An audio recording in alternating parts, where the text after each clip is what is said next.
พึบสบายดีสบายดีเด้อจุเทิง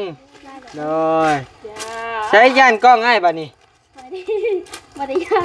บ่ดิเขาขึ้นเพื่อนได้วันนี้ได้แล้วเนาะได้อยู่บ่ขึ้น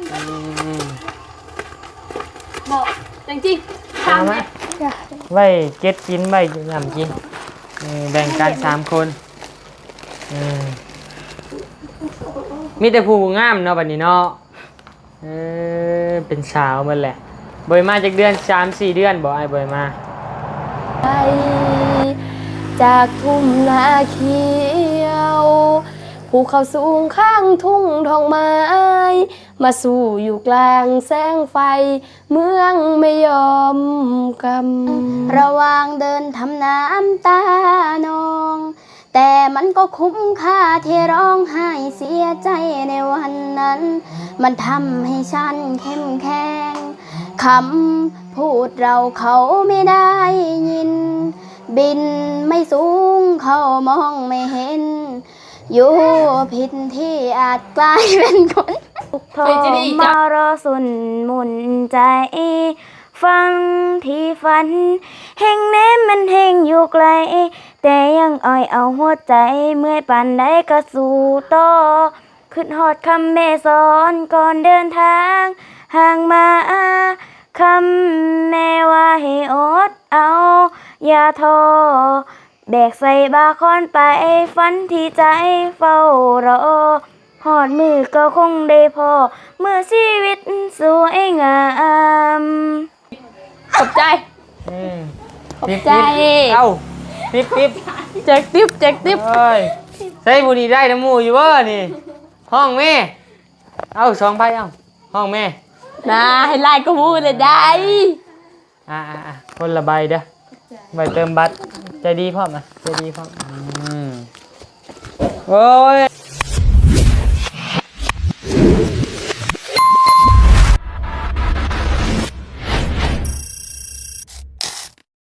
พึบพี่น้องเอ๋ยเนาะเปลี่ยนบรรยากาศบ้านนี้พี่น้องเอ๋ยเนาะอยู่ถนนใหญ่พี่น้องเนาะก็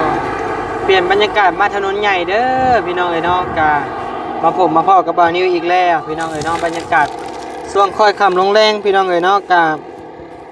ยังอยู่ในเฮือนในซานบ่แม่นยังอยู่พี่น้องเอ๋ยเดินทางมาเฮือนซานน้องใจดีน้องจังจริงน้องอาเลียงพี่น้องเอ๋ยเนาะมาบัดนี้มีแต่เฮือนหลังใหญ่ๆพี่น้องเอ๋ยเนาะมีแต่หลังงามๆพี่น้องเอ๋ยกลับมาบัดนี้เนาะยังเหลือแต่หลังนี้ยังบ่แล้วเฮือนน้องเฮือนสาวหยังวะลืมเลยพี่น้องเอ๋ยเนาะก่อนอื่นนั้นก็ขอกราบทักทายสบายดีพ่อแม่พี่น้องมาทุกคู่ทุกคนเด้อพี่น้องเด้อเนาะบ่ว่าอยู่นอกในและก็ต่างประเทศเนาะบ่ว่าสิอยู่ฝั่งลาวฝั่งไทยฝั่งต่างประเทศเนาะแต่ใดก็ยินดีต้อนรับเข้าสู่ช่อง YouTube Bar New Channel เด้อพี่น้องเด้อสบายดีมาทุกคู่ทุกคนพี่น้องเอ้ย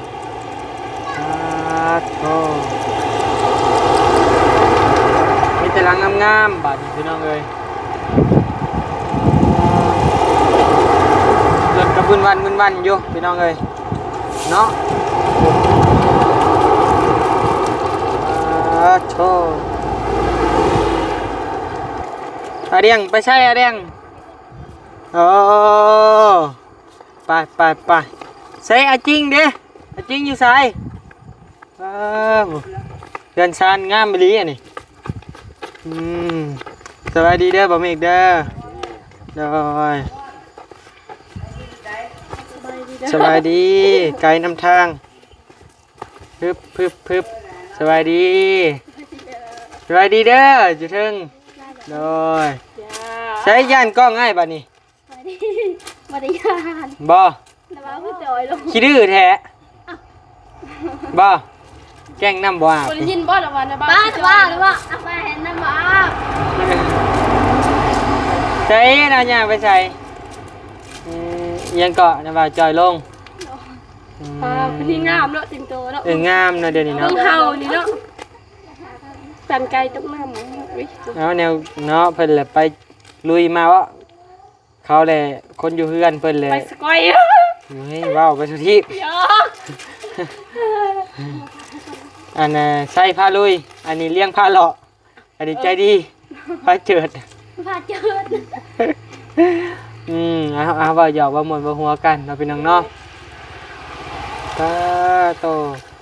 บ่อยมาหึงเนาะเฮือนจะเป็นหลังบาดนี้ใช้กระตุ่มนิดหน่อยไปอยู่ไสแล้วฮะเอาอยู่พุ่นบ่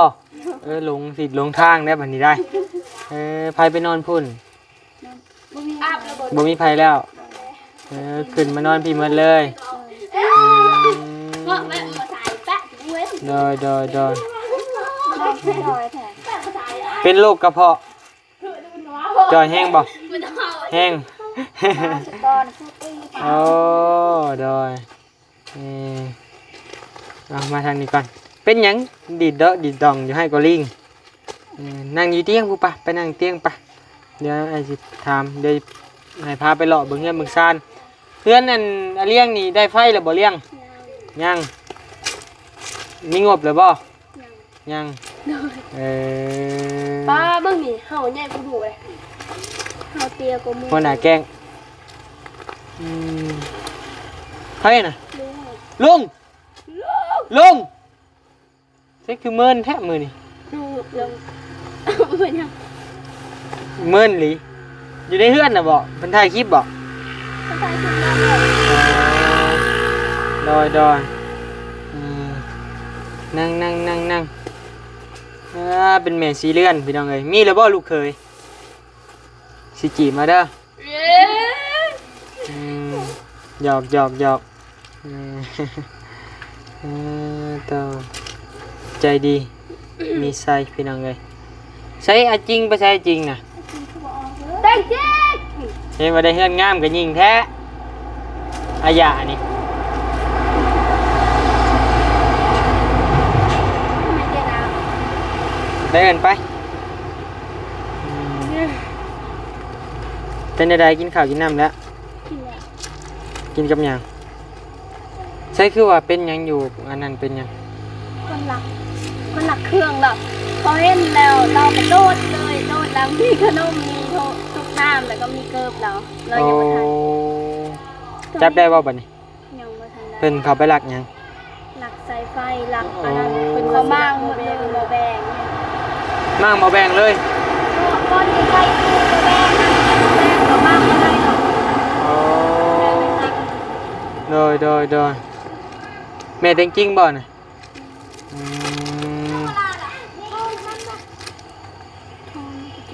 เอาบ่อยู่บ่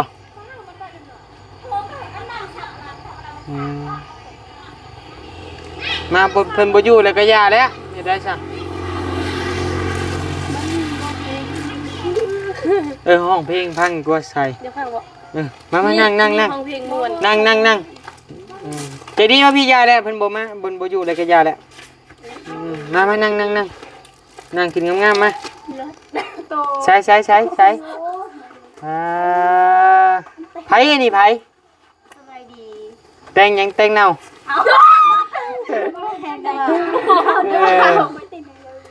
แต่งจริงเนาะ แต่งอ้วน คือแหล่แท้บัดนี้มาหอมนี่นะ ดำ ดำ ไปลมผู้บ่าวเด็กปิยัก แต่ก่อนผู้ดีขาวก็ผู้ดีเด้เอาไปเอามาผู้ดีขาวไปก็ได้ ไปขึ้นถึงเงื่อนไป ตอนมาถึงเราเป็นจักชิตุ้มมวยเนี่ย ต่อ เจดี้เราขึ้นเพื่อนได้วันนี้ได้แล้วเนาะ ได้อยู่บ่ ขึ้นบอกจริงๆทำเนี่ยเขานุ่งทรงนี่เขาจะว่าเขาเป็นคนละเทิงแต่คือนุ่งทรงแบบนี้เขาจะว่าคือบอกนุ่งทรงคืออย่างเขาจะว่าห้องนุ่งทรงนี่คืออย่างเขาจะว่าเขาไปแจกเครื่องเมื่อกี้งามเลยล่ะไป งามเลยก็ขึ้นสะไป งามเลยขึ้น จะ ได้ พากันเว้าอย่างพี่น้องเลยก็ขึ้นเงื่อนงามเลยเด้อ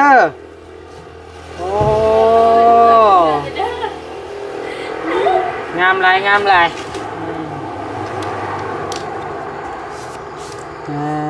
โตมา ดีใจอยู่เพราะเอานิ้วมา ตะบะ ใช่เหรอ ตะบะ เอ๊ะ ต สบายดีใจ โอ้ยเราสาดเต้นอยู่โรงงานกินอีกแล้วยุ่ง ว้าทำได้เอาพี่ดูช่วย อืม อันนั้นเขาไปโรงงาน อ่ะ อันนั้นเขารักขึ้นไป ใจดีตุ้ยขึ้นเนาะ บ่ เบ่งขึ้นได้หนึงอันนี้เด้อไอ้บ่มีหยังมาฝากมื้อนี้อ่ะเอาของฝากกันนะแบ่งกันเด้อ3คนบ่เจ้าอ่ะแบ่งกันไปเอามาไว้เก็บกินไว้ยำกินแบ่งกัน3คนมีแต่ผู้งามเนาะบัดนี้เนาะเป็นสาวหมดแหละบ่อยมาจากเดือน 3-4 เดือนบ่ไอ้บ่อยมา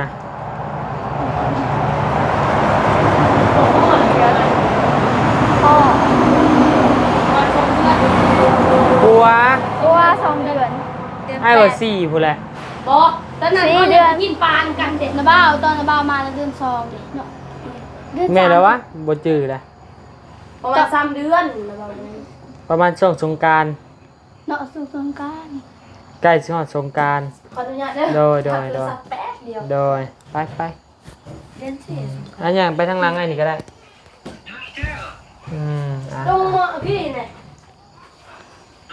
กินแล้วบ่ข้าวพากินข้าวแล้วบ่ ให้จ้ากับแม่ยังกันได้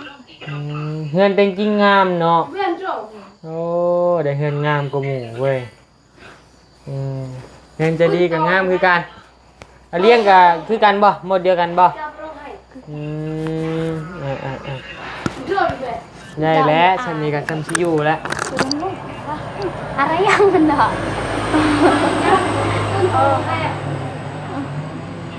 อันนี้ดังไงดัง นะบ้าวนะบ้าวนะบ้าวรอได้ ฮะ นะบ้าวเราได้ ใครว่าหรอ ว่าเก่งประทางไว้แล้ว ว่าหยังกันเดี๋ยวนี้ ไม่ยังนะบ้า เว้าคนบาปเด้อ โอ้ไม่เกินจะมาโลดเดี๋ยวนี้นะวะบ้าวว่าพวกก้าวควรเพราะว่าเขาภาษาอะไรเดี๋ยวบ้า โอ้ยเว้าคนนี่บัวเข้ากับบาปได้ เอาบ่เขาไม่เคยว่าควันเลย รอบบ่ไอ้กับว่าไอ้รออยู่แล้วยาว บางทีเราจะทำว่าระบาเป็นยังระบาเป็นขลา เงินไว้ที่ ยองตัวเองตลอดเนาะ น้ำของแท้วะ คนเป็นรออยู่แล้วเนาะ เบยไปทางใดบ่เดี๋ยวนี้ มันจะไปใส่ พี่คือบอก โอ้คือดอกไฟ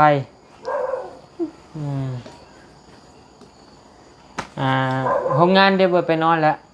บ่ได้ไปนอนแล้วนอนเรือน โอ้พอไผ่เผาใช่เดี๋ยวนี้ นาบ่าวพอน้องเลี้ยงแน่ โดยพอจะได้สะ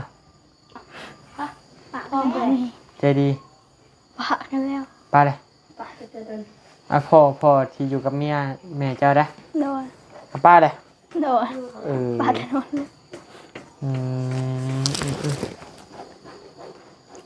ห้องเพลงให้พังดีกว่า นี่ซีไพ่ของเพลงเป็นที่สุดในโลกนึกต้องท บ่ เลี้ยง ำของเพลงมอ เลี้ยง นาบ่าว เลี้ยง ที่ในนี้สงสาร นี่ เลี้ยงคนละอันดับไปเรียนให้ห้องมาทุกคนเลย ตาย ไป ได้ห้องมาได้เนาะ ให้ห้องมาทุกคนเลย บ่ เริ่มจากใจดีเอา บ่เป็น ได้บ่ เขาก็แค่เลยได้แต่ก็พี่ เอาใส่ก่อนหมู่เอาใส่ก่อนหมู่ กูตายนะกู ใส่เลยก็เลี้ยงเอาเลี้ยงเลยก็แต่งจริง แต่จริงไอ้เคยได้ห้องได้ยินอยู่ ก็ให้จะดี บ่มาดิ ให้ห้องมาทุกคน ยังมากของห้องมา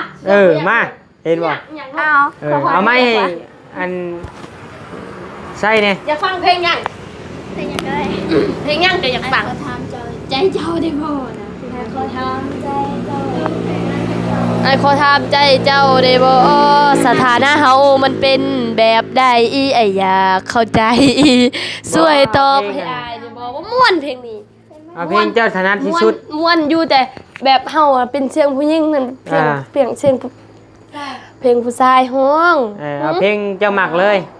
จักใจแฟนเก่าโว้จักใจแฟนเก่าเนาะเพลง โอ้ยบ่อยากฮ้องนะเพลงอกหักวันที่โชคชะตาบ่ มื้อตายคือตาเนาะเพลงไหนก็เพลง อย่างห้องเพลงยืนบนถนนคนสู่เพื่อฟันลำพัง หรือว่าอย่างห้องเพลงวันที่โชคชะตา เพลงยังมาทำเขาอีกเจ้าถนัดเพลงใด บ่อยากถามเจ้าอยากมักเพลงใด ข้อมูลเลย เพลงใดก็ได้อาทิตย์ตัวเจ้าถนัดที่สุดและก็ม่วนที่สุด มวนที่สุดในชีวิต มีแต่เพลงบ่ม่วนเฮา เพลงกาโดจิเพลงกับเมืองเกีย 1 2 3 เพลงเดียว เพลงเมืองเพลงเมืองเกียเพลงโดจิเพลงโดจิแต่ ยืนบนถนนคนสู่เพื่อฟัน โอเค ลำพัง โอเคเอาเพลงนี้ก็ได้ เอาเพลง เอาแบบสุดๆเลยเด้อมา เดี๋ยวเฮาว่าเนี่ยเฮาลืมต้นตำรับมาแล้ว ว่า แล้วคิดเอาเหมือนกัน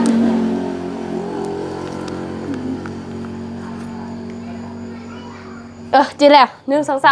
3เนิ่นนานที่เราเดินตามฝันจากบ้านมาไกล จากทุ่งนาเขียวภูเขาสูงข้างทุ่งทองไม้มาสู่อยู่กลางแสงไฟเมืองไม่ยอมกำไม่ได้ หัวใจ แม่นยืนบนถนนคนสู่เพื่อฝันลำพัง ความดังเสียดฟังที่ถูกลมพัดมาไกล จากเช้าตกเย็น ต้องเป็นคนนี้เจ้านาย เลิกงานค่อยมีลมหายใจเป็นของตัวเอง ตบมือ ยืนบนถนนคนสู่เพื่อฝันลำพัง ความดังเสร็จฟังที่ถูกลมพัดมาไกล ดื่มละ โอเคเก่งหลายตบมือ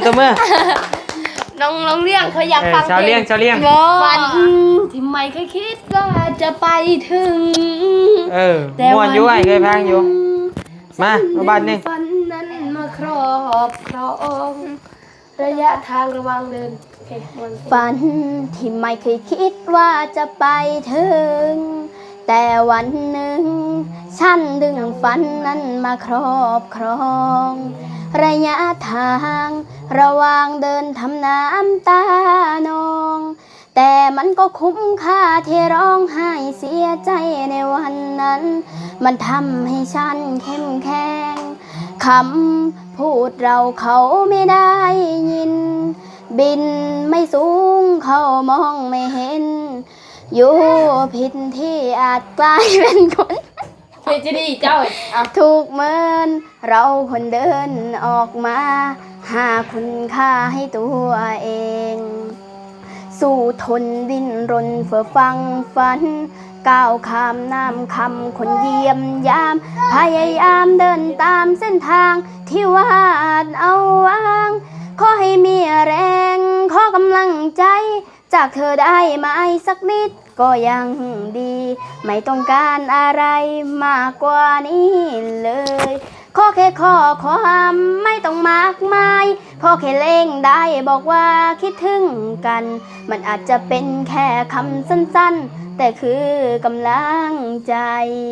สู้ทนดิ้นรนเพื่อฟังฝัน ก้าวข้ามน้ำคำคนเยี่ยมยาม พยายามเดินตามเส้นทางที่วาดเอาวาง ขอให้มีแรงขอกำลังใจ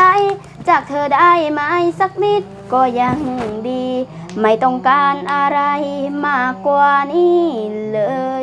ขอแค่ข้อความไม่ต้องมากมายพอแค่เล่งได้บอกว่าคิดถึงกัน มันอาจจะเป็นแค่คำสั้นๆ แต่คือกำลังใจ มันอาจจะเป็นแค่คำสั้นๆ แต่คือกำลังใจ โอ้ บัดเจ็บ คักจะดีไอ้ขออ่านขอ พูดมาคันเพลง เพลงหนึ่ง บอกว่าพอเราถับพูดเลย เอา มือนั้นจริงจ้ะ บอสจึงใจดีก่อนนะจริงๆเนาะ หักกะมาเนาะ เดี๋ยวสิให้ FC คอมเมนต์ว่าไผสิม่วนกว่ากัน บอกจะดีบอกจริงแบบแต่เอาหักกะมาเนาะแล้วมาต้องห้องเพลงแล้วบ้างพังเนาะจะเป็นแท้นะเบา เอาหนูโอ้ยตนเด้ โอ้ยท่อนหนึ่งน้อยหนึ่งเพลงติ๊กต็อกน้องไม่ได้ใครแปะตะกิ้งอ๋อแปะเพลงยาวเด้อ น้อยหนึ่ง ป้านซีดีให้ซีดีนะซีดีเนื้ออันตรายบ้าได้ขับพรรษาแล้วจะมาห้องเพลงเนาะ บาปไหม ขับพ่อแม่บ้าได้เขาบ้าเนาะเขาคอมาขนาดนี้ยังบ่ห้องเพลงไงเนาะเขาสิว่าบาปเลยเนาะบ่เขาว่าเป็นแซ่ทางเขาเป็นเขาก็ห้องเร็วทนหนึ่งก็พอ เคยเห็นอยู่จงเพลงติดตักนะ เนาะ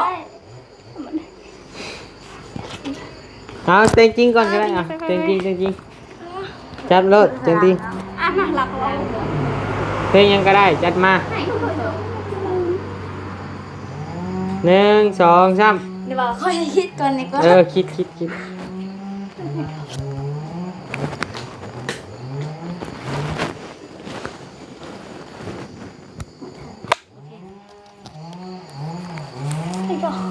มันอาจสิลืมไม่รู้เลยนะบอก โอเค มือที่ฟ้าบ่แจ้งบ่มีแสงให้หวังต่อพอแต่ความทุกข์ทรมารอสนหมุนใจฝันที่ฝันแห่งแหนมมันแห่งอยู่ไกลฮอดก่อยกับบ่ฮู้คือกันนะว่าก ำลังม่วน ยังอ้อยเอา กำลังม่ว แต่ น ยังเอาหัวใจเมื่อยปานใดก็สู้ต่อคิดฮอดคำแม่สอนก่อนเดินทางห่างมาคำแม่ว่าให้อดเอาอย่าท้อเมื่อยปะ กำลังม่วน แบกใส่บาคอนไปฝันที่ใจเฝ้ารอหอดมือก็คงได้พอเมื่อชีวิตสวยงามบ่ฮู้แล้วนะบอก เขาต้องให้มีน้ำตา โอเค มาลดใจ ต่อให้มีน้ำตาหมื่นหยดมารดใจ ต่อให้ความโชคร้ายพันครั้งมาเยี่ยมยามเขียนอยู่แต่ว่าบ่จื้อนะว่า บ่ม่วนได้เสียงจะม่วน เขาเบิ่งได้บ่ เขาเบิ่งเขาอ่านเลย อ่านเลยห้องเลย แต่จะลงเสียงไหม บ่ยาก ปิดเสียงดูแล้ว อ่านเลยบ่ยากเพราะว่าเพลงนี้ถือกับชีวิตน้องเพิ่นพี่น้องเอ้ย เอา เนาะ ไม้หรือบ่นะบ่ เอาใหม่เลย เริ่มต้นเลย โอเคมือที่ฟ้าบ่แจ้งบ่มีแสงให้หวังต่อพอแต่ความทุกข์ทรมารอสนหมุนใจฟังที่ฝันแห่งแหนมมันแห่งอยู่ไกลแต่ยังเอาหัวใจเมื่อยปานใดก็สู้ต่อคิดฮอดคำแม่สอนก่อนเดินทางห่างมาคำแม่ว่าให้อดเอาอย่าท้อแบกใส่บาคอนไปฝันที่ใจเฝ้ารอหอดมือก็คงได้พอเมื่อชีวิตสวยงามต่อให้มีน้ำตาหมื่นหยดมารดใจต่อให้ความสุขร้ายพันครั้งมาเยี่ยมยามต่อให้มีปัญหาร้อยปัญหามาตื่มใส่มาตื่มซ้ำหรือสิเอาอันใดก็ตามลูกสิบ่ยอมบ่แพ้แม่อย่าเป็นห่วงลูกเด้อเอามันมีอีกท่อนหนึ่งนะเปล่าคำดูถูกคนเราบ่เคยเอามาแขนจองบ่ให้มาพัดตองมายองใจให้เพลอคนอีสานยังสู้ด้วยงานเสมอกะยังคือเก่าอยู่เด้อนักปานได้ก็สู้ต่อขึ้นฮอดคำแม่สอนก่อนเดินทางห่างมาคำแม่ว่าให้อดเอาอย่าท้อแบกใส่บาคอนไปฝันที่ใจเฝ้ารอหอดมือก็คงได้พอเมื่อชีวิตสวยงาม โอ้ได้แล้วมวนลายเนาะพี่น้องเนาะ ว่าจะฟังบ่อีกท่อนหนึงเขาจะลงคือท่อนเดียว โอเคได้มาบ่ย่าน ฟังมา จะ จะฟังเด้อจับมือ มาเลย มา เอาเด็ดเต็มคาราเบลเลยเด้อ ฟังเด้อ โดย 1 2 3จักว่าดนสำใดและหัวใจที่ถูกห่อไว้ด้วยความห่วงใยจักว่าถือฮักด้วยลูกชายไผมาทุ่มเทให้ใส่ใจสู่อย่างสองเฮาผ่านเรื่องราวทั้งร้ายดีจนฮอดมื้อนี้มันบ่แม่นง่ายเฮาตั้งโดนทดสอบมากมายทะเลาะผิดใจนับเถื่อบ่ได้แต่เฮายังหนักแน่นเฮายังมั่นแก่นยังแนมเห็นสายแน่นที่เพิ่นผูกจองเฮาไว้ให้เฮาได้ร่วมสร้างได้ย่างร่วมกันไปหนทางสิไกลลำบากสำใดสิบ่ปล่อยมือเธอยังอยู่ข้างเธอยังอยู่ข้างเด้อสิเจออีหยังกะสร้างยังสิจูงมือไปทุกเส้นทางบ่ปล่อยบ่วางบ่มันบ่ปายังอยู่ข้างเด้อหันมากะสิเจอสิคอยซัพพอร์ตเธออยู่เสมอมีแต่คำหาที่มันหลงชีวิตโศกชีวิตโศกดีที่ได้มีเธอเขาเอิ้นเธอว่าความหัง จั่วๆพี่น้องเอ้ยอันนี้เอาติ๊บ ขอบใจ ขอบใจ เอาติ๊บ แจกติ๊บ เอ้ยใส่บุหรี่ได้น้ำมูอยู่บ่นี่ห้องแม่เอา2 ใบเอาห้องแม่ นะให้ไล่ก็มูเลยได้ คนละใบเด้อใบเติมบัตรใจดีพร้อมนะใจดีพร้อมโอ้ยลุบหมดห้องนี่ ขอบใจเด้อนะบ่าว บ่ห้องก็ยังได้เงินได้แหละคนบ่ห้องก็ได้เงินคนห้องก็ได้30,000 เข้าห้องชองเพลงได้สิพัดน่ะ เนาะ บ่ได้ห้องเพลงนึงน่ะ ได้ดีครับบ่ห้องเลย เนาะเฮาห้องชองเพลงพุ่นได้ เอามื้อหน้าก่อนจังเข้าห้องซั่นน่ะไปเฮียนเด้อมื้อหน้าสิมาพัง เวลาเราอยู่แต่เราห้องน่ะเราอายเราเคินไผ เดี๋ยวเกินแล้ว เราเคินคนบางคนน่ะ คนบางคน เอ้ย เฮ้ยไอชองอาจารย์ลาวมันนะอยู่วันนั้นน่ะ ช่องง่ายเด้มื้อน่ะ เนาะเมื่อนั้นช่องนั้นว่าชองอาจารย์ลาวนั้นเพลงคือแต่ ไปอ้ายสิเมื่อป้าก่อนเด้อมื้อหาอยู่หาเช้าก่อนไปเยี่ยมเฮือนซานน้องไสก่อนเนาะมื้อหน้าจังพ้อกันใหม่ เฮ้ยปัญหา มีโอกาสสิมาเยี่ยมใหม่เด้อนางเด้อจังไดก็สู้ๆอยู่ดีมีแฮงพากันได้เฮือนได้ซ่านมาทุกคู่ทุกคนเลยติโอเคผ่านพ้นความทุกข์ยากมาหลายแล้วจะให้หมดเจ้าอยู่ดีมีแฮงเด้อโอเคไอ้เมื่อป้าก่อนบัดนี้ไป เด้อ โดยเอาพี่น้องเอ้ยขอตัวลำลาก่อนพี่น้องเอ้ยอยู่ดีมีแฮงเด้อโดยสบายดี